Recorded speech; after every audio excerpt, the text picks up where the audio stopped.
Hello YouTube, this is Majesty the Buyer. Today I'm going to talk about one of the least known facts about being a buyer. But let me start off with a reference here. So ZipRecruiter on May 13th, 2023 posted that the average salary for a top earner, so that's someone in the top, we'll say 6 to 10 percentile of all US earners, was about $86,000. And I honestly found that a little shocking that it was so low. Um, when you look at different industries that offer top pay, retail is generally not considered one of those industries. But I found that through years of experience and hard work, you can easily find yourself moving your way up the ladder through different avenues and categories and experiences and finding your earning potential growing.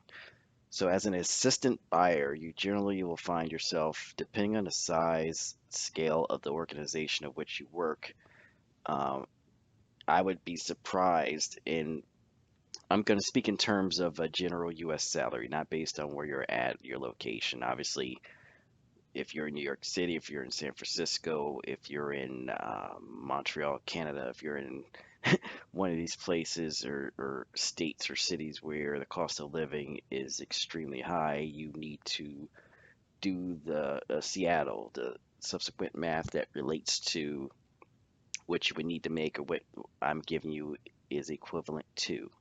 I'm speaking in the terms of one to $1, what a typical U.S. Salary would pay for a typical U.S. lifestyle. When you're an assistant buyer, and I'll go to more details about the different levels of buying, the different levels of merchandising in the future, but when you're assistant buyer, I would be shocked if your salary is less than $60,000 starting off brand new. I've worked in many large organizations, I will admit, but even in some of the smaller organizations, I would be shocked if the salary was less than 60 to $75,000 starting off.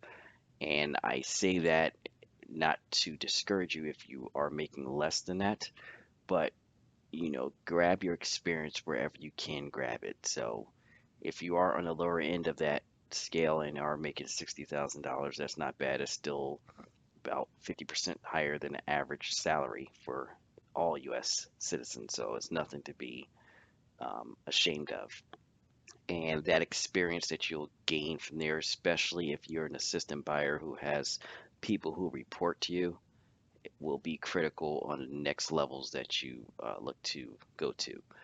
Um, for a in that assistant buyer level, depending on where you work, can that your 60 to 75,000 could be your base salary, meaning that you also have incentives and bonuses that could render you a lot larger amount over the course of a year. So when we talk about that, a base salary of 60,000 may not be too exciting, but if you have a $6,000 to $8,000 stock option and another 10-15% bonus potential, you could find yourself somewhere in the $80,000 range as an assistant buyer.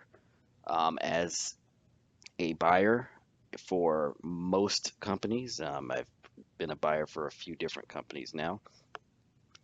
Your base salary is going to be somewhere between 75 and $90,000 base. And it could be a little bit more than that, of course. It could be a little bit less than that. Again, it all depends on your location,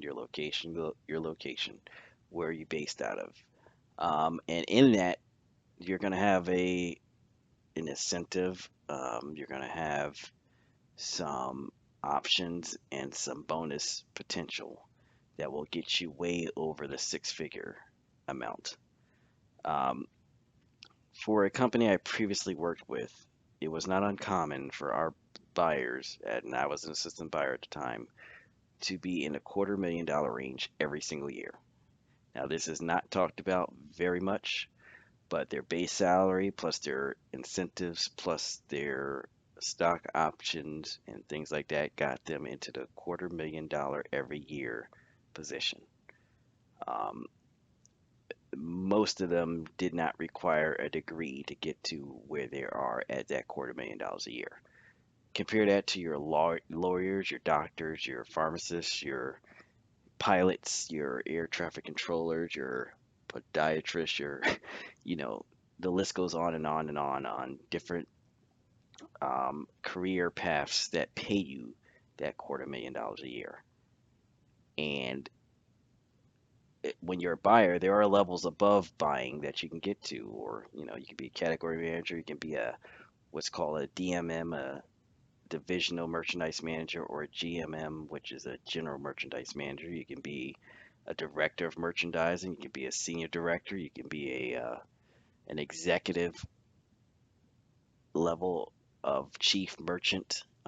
You can be many different things that go way above just basic buying.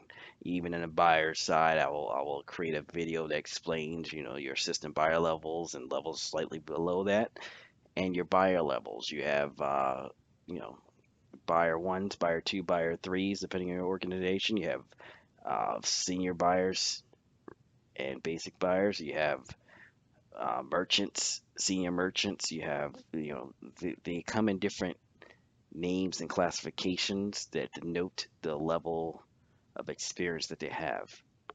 But and they come with different cross-functional teams that assist these buyers, but do a lot of the same type of workload. So buying is one of those retail positions that pays a substantial amount of money that is unknown, is not very much discussed. Beyond that, you also will know that there are many organizations that allow buyers to work from home. In my current role, it is definitely an option that when it's more of a hybrid role, but when needed, I can work from home. I can work from a travel trip that I'm on. I can work from anywhere. I have a laptop that does most of what I need to do, and I can take it wherever I need to go and work from there. So it is definitely one of those work at home potential positions that is overlooked, highly paid, not a lot of skill needed for entry level beginning buyers. You will learn a lot of it on a job. You will learn a lot of it hopefully by following me and listening to a lot of the videos I put out. Um, they get you to a position in which you feel comfortable in your role as a buyer. So it's a strong work from home potential. It's a strong hybrid potential. It is a strong income potential to be a buyer. It's easily a six-figure um, income when you add in all of the incentives, bonuses, and base salaries that are out there. Depending on the size of your organization, it could be an individual contributor position, or it can be a leadership position, which you have people who report directly to you. So please follow for more information. This is Majesty the Buyer. I will lay out again the different levels of buying that are out there. I will lay out your different avenues to get to the different positions that you see possible in buying, and hope that you follow, subscribe, and like for more of this content. Thank you.